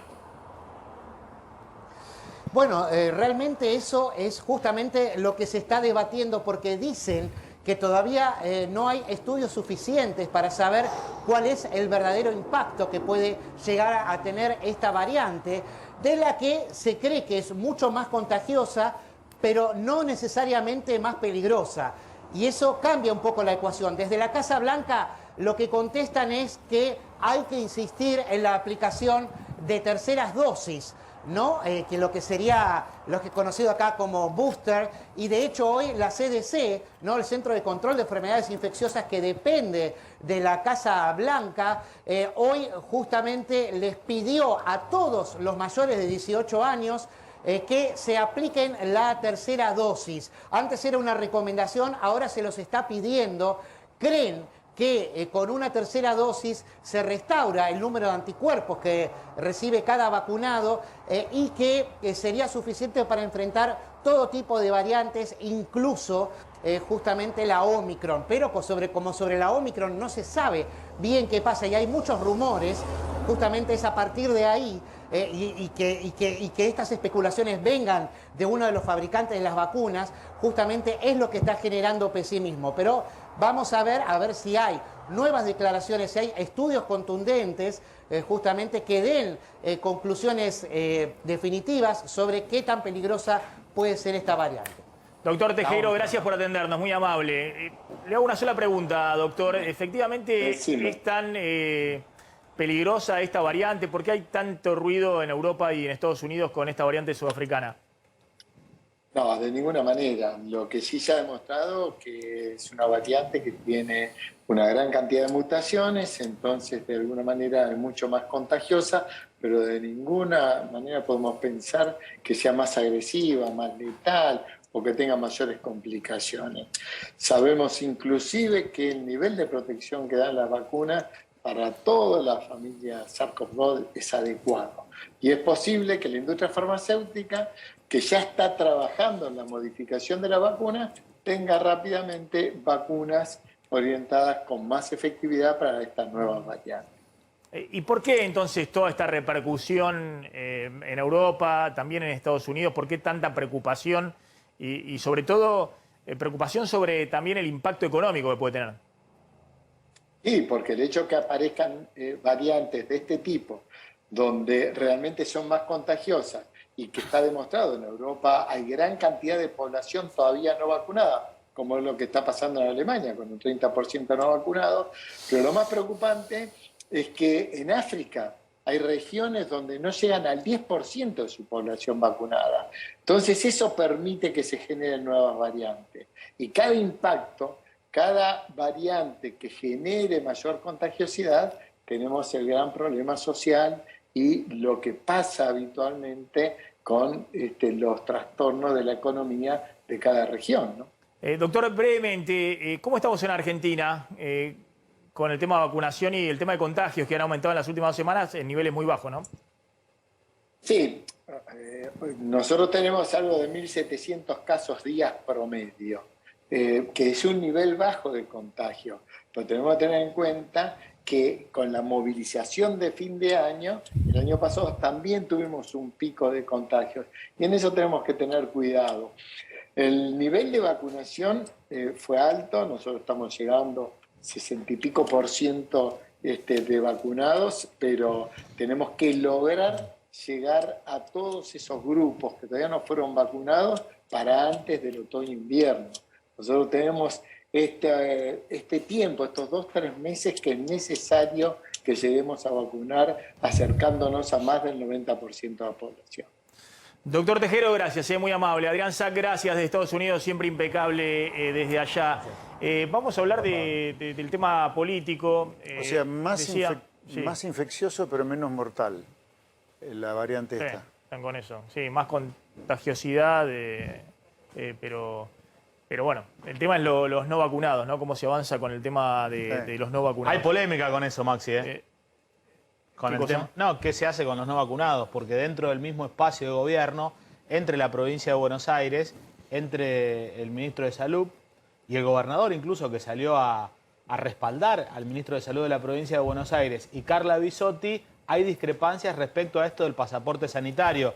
Lo que contábamos hace algunos días con nuestro colega en Francia que está sucediendo allí, la posibilidad de tener un pasaporte sanitario que te permita poder ir a un restaurante, poder ir a una fiesta, poder ir a un evento. Esto lo deslizó como posibilidad Nicolás Kreplak durante esta semana. Salió Carla Bisotti a decir que no lo están analizando y hace un ratito nada más Axel Kicillof, el gobernador de la provincia de Buenos Aires, nuevamente salió a defender la postura de su ministro de Salud, diciendo textualmente que está en juego una cuestión de salud pública, no individual, y crece la posibilidad de implementar un pasaporte sanitario para que solamente los vacunados puedan hacer una vida normal. Bueno, yo diría ahí, con vacunas que no están completamente comprobadas, están en etapa de experimental, el pase sanitario o el Pero hoy, carnet. a ver, hoy no se vacuna el que no quiere. Hoy si vos quisieses poner una reglamentación de este tipo sería factible porque hoy, ¿no?, fines de noviembre, están las vacunas. Todo el mundo se puede vacunar. Sí. Y bueno, Pero es yo una no estoy de posibilidad, acuerdo con ¿no? la discriminación del que no se vacuna. Mirá que yo me vacuné, ¿eh? Sí. Yo me vacuné. Y bueno, pero vos, si no te vacunaste, tenés todo tu derecho a no vacunarte, pero no jodas a la O sociedad. sea, no estamos como... Quédate en tu casa si no te no vacunás. estamos como con la Sabin, ¿viste? Que está probado científicamente que claramente cura la polio. Acá estamos en una etapa muy experimental. Pero están probadas las vacunas, José Luis. ¿Cómo no van a estar probadas? Las vacunas que están... Las vacunas que hoy están en Argentina en stock. Pero Vos fíjate estás poniendo en duda la efectividad de las vacunas que se usan hoy mirá, para... si necesitas dosis adicionales porque mutan, a mí me parece que todavía el pase sanitario... No, perdón, todavía estamos en una etapa, para mí, Sí. entiendo que no soy especialista, obviamente, Sí, sí. puedo estar haciendo una lectura equivocada, pero yo lo veo en una etapa muy experimental todo esto de la vacuna anti-COVID, como para decir un pasaporte sanitario. Que es un tema complicado, ¿no? A ver, yo te entiendo que hay un plan de vacunación infantil con la sarampión, seguramente todos cuando éramos chicos la hemos tenido. Ahora, hoy me parece que con el COVID todavía estamos en una etapa muy verde, muy verde. Y pero está más probado que sin vacuna te podés llegar a morir que con vacuna Sí, salvarte. pero otra cosa es que el Estado se te mete y te obligue y te diga, vacunate, si no, no salís. Y Eso ya es un tema muy complicado, muy complicado. Muy complicado. Te hago una última respecto, hablamos un poco de política. Sí. ¿Cómo se posicionan vos y Milei frente a Juntos por el Cambio de ahora en más en el Ninguna Congreso? posición, de nuestro lado, ninguna posición. ¿Van a frente coordinar, Juntos por- Nada. votación en el Congreso? Nada. Nada. No, nosotros no somos parte, o por lo menos voy a hablar de Avanza Libertad, nuestro espacio en la provincia de Buenos Aires. Nosotros no somos parte de esta historia de la runfla política que ya empieza a rosquear pensando en el 2023 qué se aprueba, qué no se aprueba. Vamos a ver qué proyectos hay, qué dice cada artículo, qué dice cada palabra y veremos si son proyectos que son consistentes con lo que nosotros hemos prometido a nuestros votantes o no. A ver, por ejemplo, hablemos de cosas concretas para no hablar en el aire. El acuerdo con el fondo o el presupuesto 2022, que parece ser que se va a tratar en extraordinaria, si tiene suba de impuestos nosotros no lo votamos, aunque sea el acuerdo con el fondo, no. La gente no da más de pagar impuestos. Alguna vez el ajuste tiene que pasar por otro lugar, el que sea. Porque así como la política no para subir impuestos, yo lo que te digo, como una persona que viene del sector privado y hace política para solucionar los problemas de la gente del sector privado, del laburante, la gente no da más de pagar impuestos. Entonces eliminen superestructura, eliminen ñoquis, tranza, chanta de la política que están metidos en todos los ministerios, nacional, provincial y municipal. Porque así te digo, como la vieja política, la de los buenos modales, la de la trenza, nos ha llevado a un lugar horrible. ¿Vos viste los datos de educación? Los datos de educación de hoy son para tomártelas de acá, irte, huir. Porque este es un país de analfabestia dentro de 50 años si seguimos así. Entonces, esa gente, esta política, la trenza permanente, es la que nos puso en ese lugar. Yo no tengo nada que ver con eso. Nosotros vamos a tratar proyecto por proyecto y con un análisis quirúrgico de qué proyecto atenta contra el trabajador, contra el empresario, el comerciante y cuál no. Yo creo, por ejemplo, que tiene que haber una reforma laboral. Claramente tiene que haber una reforma laboral. No va a estar en el acuerdo con el fondo. Bueno, está bien. Nosotros impulsaremos de nuestro bloque una reforma Ahora, laboral. ¿el bloque va a ser con Milei? Puede ser con mi ley o puede ser con... No es que haya acuerdo de bloque, es una ley, una reforma laboral. Javier Milei la va a apoyar? Seguramente sí. Y mucha gente junto por el cambio también la va a apoyar. Está bien, pero Perdón, ustedes se ¿no forman mostraron parte mucho... del mismo, no forman parte del mismo espacio político? No. Nosotros somos Avanza Libertad y Milei es Encaba, la libertad avanza. Ah, pues claro, a veces nos perdemos con el Avanza Libertad, No, la libertad no es avanza. lo mismo. No, pero la última vez que viniste acá dijiste que iba a haber un bloque en ese momento A de ver, 5 que iba a estar seguramente, conducido por vos. bueno, después Finalmente fue vos 2-2. tenés... Es Bueno, mi pero intención, hablaba de es mi un intención, bloque. sí, es mi intención, sí. Es la de Javier también. ¿Cuál es tu visión respecto a Juntos por el Cambio? Porque Milei ha hecho acercamientos con Bullrich y con Macri. Macri lo elogia y demás.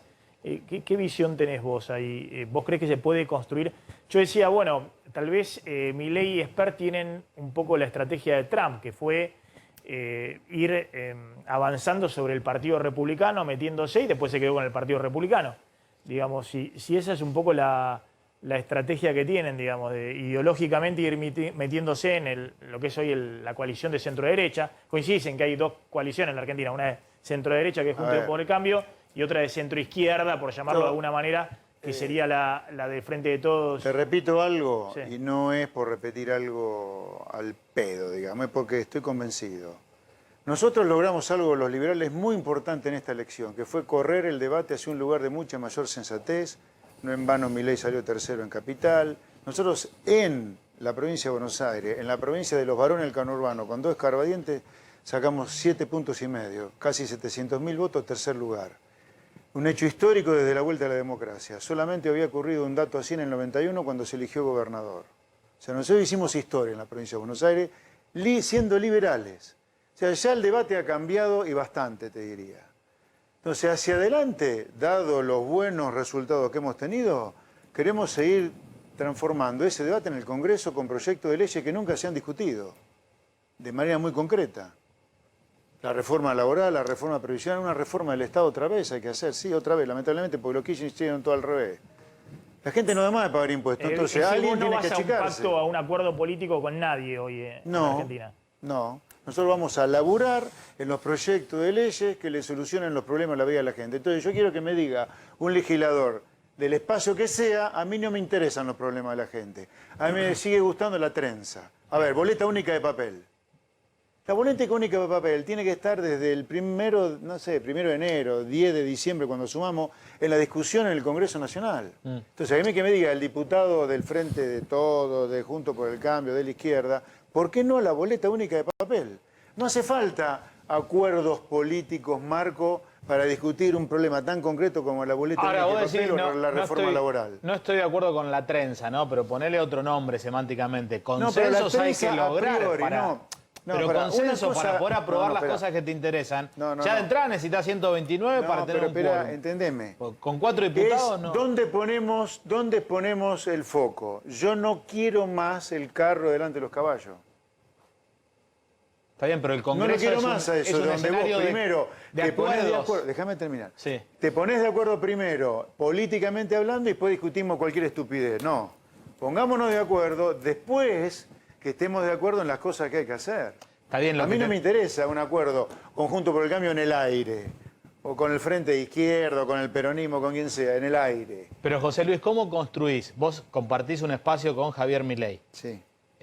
Atacando a la casta política permanentemente, tranza, roja. ¿Cómo construir consensos este es un problema de atacando sistema. ahí en el Congreso donde vos tenés que generar acuerdos? Es que, a ver, vamos a separarlos tanto. Yo creo que este es un problema que excede a la política. Este es un problema también de parte de la clase empresaria, de parte del sindicalismo. Esto es un problema de sistema que tiene que cambiar y de la justicia también. Entonces, ese cambio del sistema es que hay que discutir en el Congreso. Esperamos un segundito, le voy a preguntar y ahora cerramos con Spert. ¿Qué rol le ves a los liberales o libertarios en la política en los próximos 2 años? Bueno, creo que una cuestión es lo que hoy como Spert está manifestando, que es la decisión que tienen de evaluar en la Cámara de Diputados proyecto por proyecto, y otra cosa va a ser lo que suceda en el 2023. Me parece que pueden mantener una independencia y una autonomía, como seguramente van a mantener en la valoración de cada decisión que se tenga que tomar, pero seguramente en el 2023, y quizás se profundiza un poco antes, va a buscar, Juntos por el Cambio, integrar al espacio tanto a Spert como a Milei, como a todos los liberales, que saben que si no les genera una fragmentación que puede ser letal en la carrera presidencial de Juntos por el Cambio. Es decir, que la vocación de Juntos por el Cambio, de que Spert, Milei y todos los dirigentes del ala liberal integren el espacio, seguro que va a estar, y seguramente eso se va a ir intensificando a medida que nos acerquemos a la campaña 2023. José Luis, gracias. Por nada, un placer. Muy buenas tardes a todos. Como siempre, muy amable. No, un placer, un placer.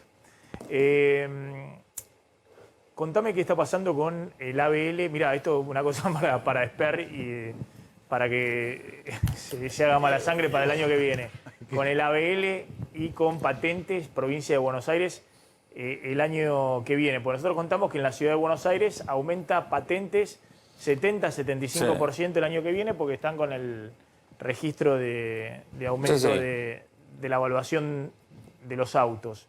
¿Qué pasa en provincia de Buenos Aires? Bueno, hay una diferenciación, ¿no? Porque anoche el gobierno de Kicillof mandó a la legislatura provincial justamente el proyecto de presupuesto que contiene los aumentos en patentes y en el inmobiliario. Y bueno, digo diferenciación porque mira, acá en la provincia de Buenos Aires, tanto el inmobiliario como las patentes, el 90% de los contribuyentes, esto es lo que informan desde el gobierno de Kicillof, hoy cuando preguntaba, dice, tendrán un aumento de hasta 35%. Ahí habrá un escalonamiento justamente, pero 9 de cada 10 contribuyentes en la provincia van a pagar con aumentos de hasta 35%, claramente por debajo de la inflación. Estamos hablando de una inflación que hasta ahora ronda el 52% interanual. El 9% de los contribuyentes van a tener un incremento de entre 35% y 45%, siempre hablando de patentes y el inmobiliario. Y el 1% de los contribuyentes, dicen aquellos que tienen vehículos de alta gama o tienen propiedades, dice el comunicado ahí, con lujo, digamos, de alto valor, bueno, tendrán... Pero, estás hablando de inmobiliario. Inmobiliario. No, por eso dijiste vehículos de alta gama, digamos. Claro, de los dos, patentes e inmobiliario. En ambos casos, aumentos en el 1%, vehículos de alta gama e inmuebles de alto valor fiscal, aumentos de por arriba del 45% respecto a lo que estuvieron pagando Entonces, este año. provincia le pone un tope a los aumentos según el segmento socioeconómico. Claro, a los aumentos de inmobiliario y de patente, a los dos. De ambos. Es de hasta 35% para el 90% de los contribuyentes, para el 9% entre 35 y 45% y el 1% de los contribuyentes arriba del 45%. Ese es el esquema que me pasaron, que está contenido en el proyecto de presupuesto. En ciudad, cuando vos hablabas de aumento de 70-75%, ¿era para todo? ¿Para el que tenía alta gama o para el que tenía no había, un auto base? Claro, porque ahí se cobra una alícuota respecto de la categoría de lo que vale el auto. Entonces, las escalas aumentaron 75%, entonces, donde caiga el valor del auto que vos tengas, pagás la alícuota que iba entre el 3,2, creo que al 4,5%. Entonces, las categorías habían aumentado 75%, con lo cual, bueno, vas a pagar un 75% más de patentes. Ahora hablamos en un ratito de Carrió y le voy a pedir antes del final a Federico Aurelio, pongamos Cristina y Macri, ¿qué rol van a cumplir en los próximos 2 años que le queda a Alberto Fernández, ¿no? ¿Qué rol van a cumplir en la política argentina en los próximos 2 años Cristina y Mauricio Macri, los expresidentes? Pero vamos a Israel y a Alemania, 2 países que están en alerta máxima por los contagios y la nueva variante sudafricana. Empiezo con vos, Gabriel, desde Israel. ¿Qué está pasando en este momento con cierre de fronteras y Luciano Pascual en Alemania? Gabriel, gracias por atendernos. Muy amable. Gracias a ustedes, buenas tardes para ustedes, buenas noches aquí ya en Israel.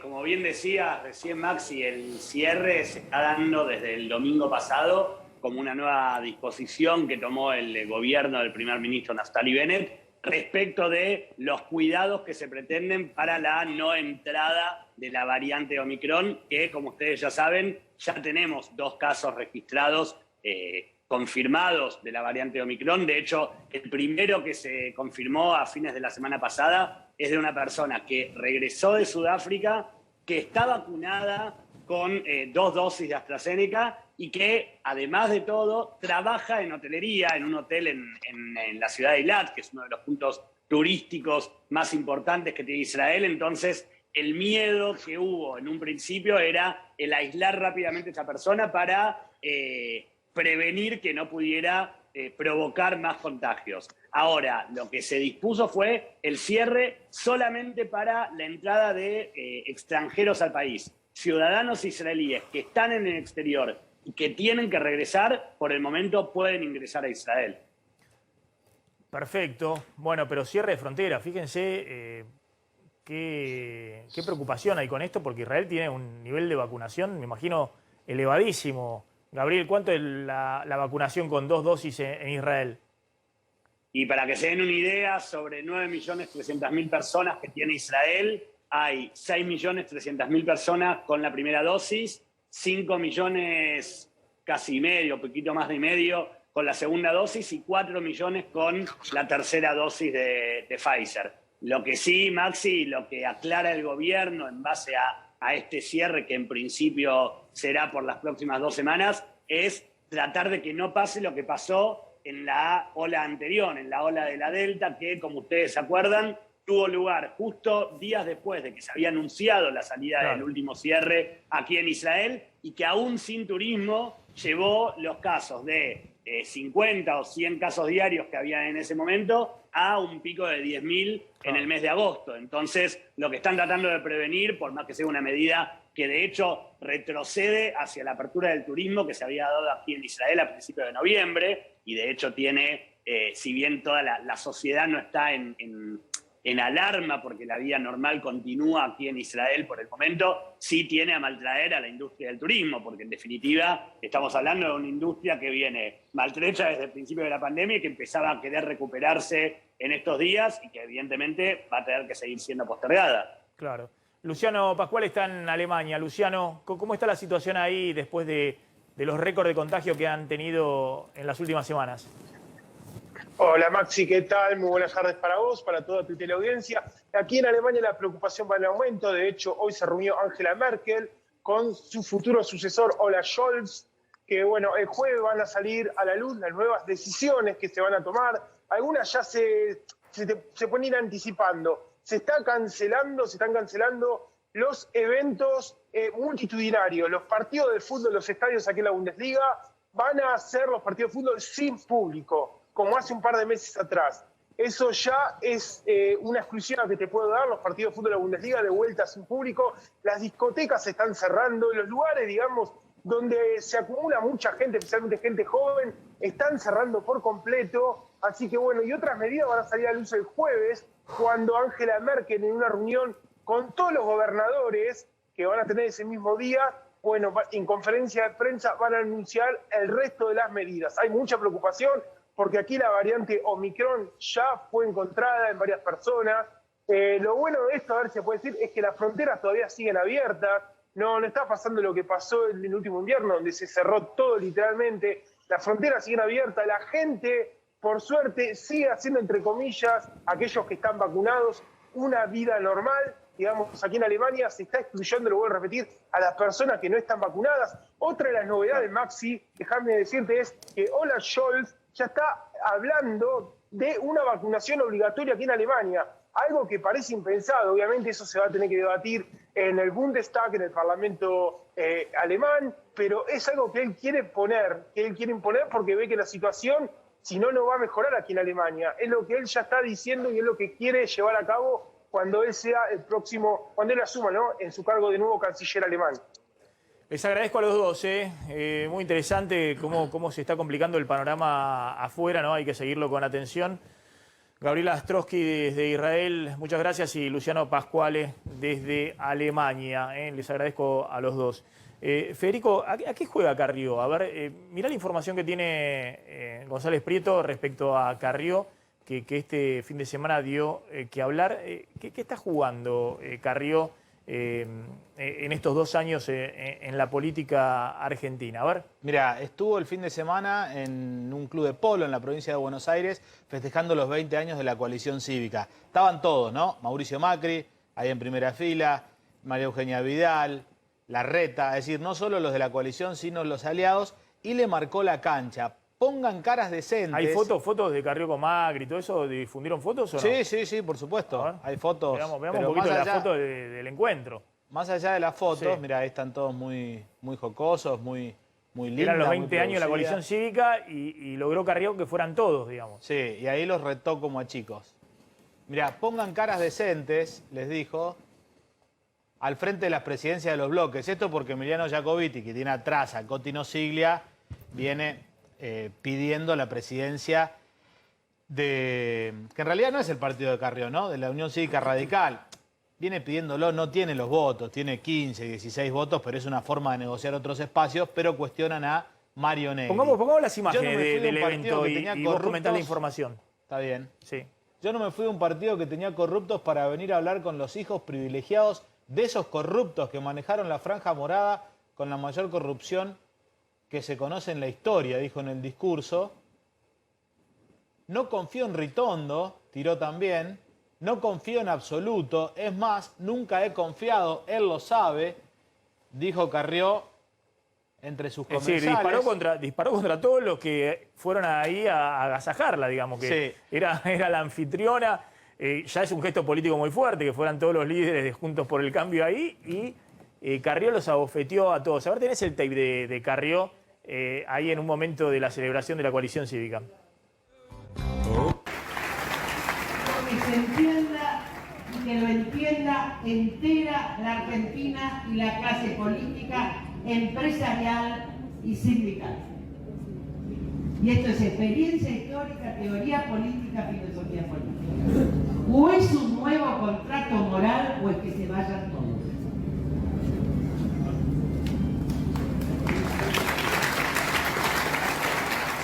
Bueno, fuerte Carrió, ¿no? Sí, ¿Es un nuevo contrato moral o que se vayan todos? Está hablando, ojo, el mensaje que está dando es, ojo, que el enojo de la gente, no solamente con el oficialismo, es principalmente con el oficialismo, pero no solamente, sino con toda la dirigencia política. Perdóname, te agrego una cosita muy breve antes para que pueda hacer un análisis más rico. También lo atendió a Larreta, lo criticó a Trafase, dijo que había sido horrible la campaña de María Eugenia Vidal, y lo que desconfían dentro del larretismo es que en realidad un Macri herido va y le da manija a Carrió, porque a todos los que le apunta Carrió dentro del PRO son justamente a los que no estaban del todo alineados con Mauricio Macri. Ahora sí, disculpame. No, todo bien. Carrió sabe hace mucho tiempo la premisa de que si no hace discursos altisonantes no tiene la repercusión que ella pretende tener. Es decir, que siempre, seguramente, lo tiene bien estudiado de qué manera puede reposicionarse a partir de un discurso. ¿Por qué los motivos de ese discurso? Es una sumatoria de factores. La crítica a los dirigentes de la UCR seguramente debe estar dado porque sabe que la UCR hizo una muy buena elección en muchos distritos, que a partir de esa buena elección Cambiemos está reorganizando sus factores de poder, el mismo gobierno de la ciudad, con algunos ministerios y otros gobiernos a nivel nacional, que están reequilibrando los cargos públicos a partir de ese reposicionamiento de la UCR. Ella y su espacio han quedado prácticamente ausentes en esta última elección y pretende seguramente a partir de su manifestación pública reposicionarse y decirme, ojo que yo estoy acá. En el marco de un espacio que es muy amplio, como Cambiemos, que tiene muchas líneas políticas y que necesita mantener todas las que tiene y sumar algunas como las que dijimos antes de Esper, de Milei y demás, en vistas al 2023. Con lo cual, en ese tironeo permanente vamos a ver a Carrió, después seguramente le va a responder la UCR, y después va a aparecer Ritondo y todo lo demás, ¿no? Pero, ya salieron, a contestar. Bueno, seguramente ya salieron porque aparte muchas veces las críticas de Carrió no tienen demasiado fundamento, ¿no? Y la otra que te preguntaba era, ¿qué rol cumplen hoy Cristina y Macri dentro de esas coaliciones desde el punto de vista, también te diría, electoral, ¿no? Macri obviamente considera que están en su mejor momento, que se sumó al triunfo de Juntos por el Cambio. De hecho, pasa facturas él respecto a que podría haber estado mejor Vidal en la ciudad o Santilli en la provincia. Esto fue un armado de Larreta. Y otros dicen, no, mirá que Macri no es que sumó. En los territorios donde jugó por sus candidatos perdió. En Córdoba, en Santa Fe, en Entre Ríos, digamos, no pudo poner candidatos. Y lo mismo Cristina, ¿no?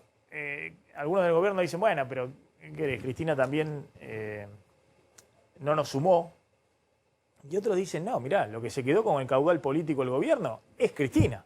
Es decir, del primero al último voto que tiene ahora el oficialismo son votos de Cristina. Esa es la base electoral de Cristina.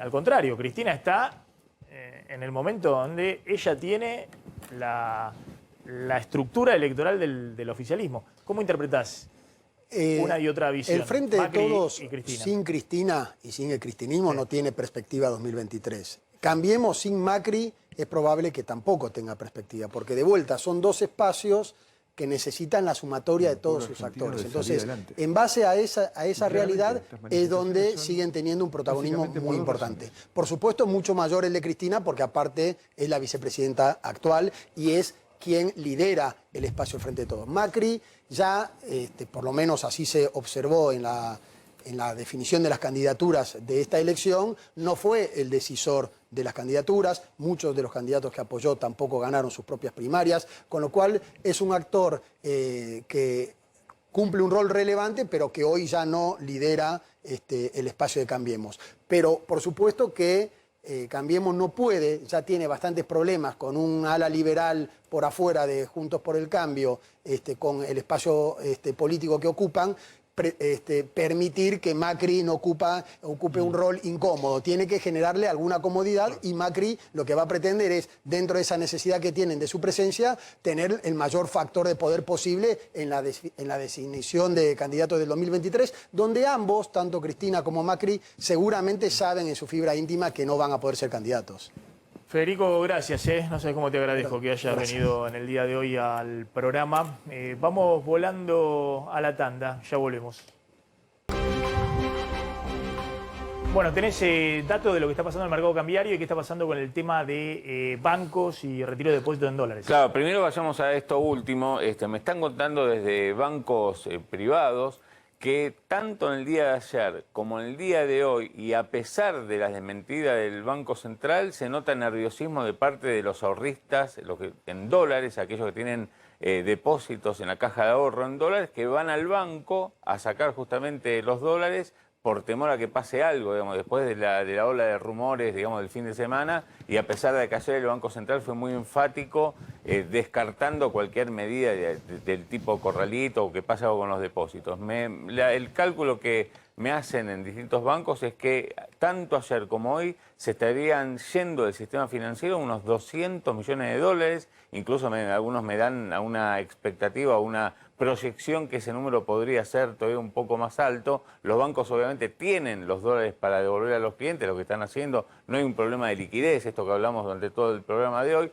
Lo que sí tuvieron que hacer los bancos es ir al Banco Central y a través de una rueda especial, digamos, lo que se hace es un pedido al Banco Central para que entregue los billetes verdes, digamos, para que los dólares, billetes físicos vayan a los bancos y los bancos, cuando vaya el cliente, se los puedan dar. Es lo que está pasando. Bueno, en los bancos, incluso lo que me están diciendo es, por suerte, hoy la cosa no fue peor. Hubo un pedido ayer, Maxi, de algunos bancos al Banco Central para que saliera a aclarar al cruce de esas versiones que anduvo dando vueltas el fin de semana. ¿Cómo está el dólar? Y bueno, eso es lo que está pasando. Hoy el dólar, el paradero, está 201,50. Esto representa 50 centavos más que en el día de ayer. En el paralelo, los demás dólares, los financieros libres, están en torno a los 215 pesos promedio. Y lo que se ve hoy también, al igual que ayer, y esto lo comentábamos antes, es una suba del riesgo país arriba de los 1.900 Siguen cayendo los bonos puntos. argentinos en un contexto hoy donde el mundo también está complicado financieramente, pero los bonos argentinos siguen cayendo caída ya de entre 1 a 2%. En niveles que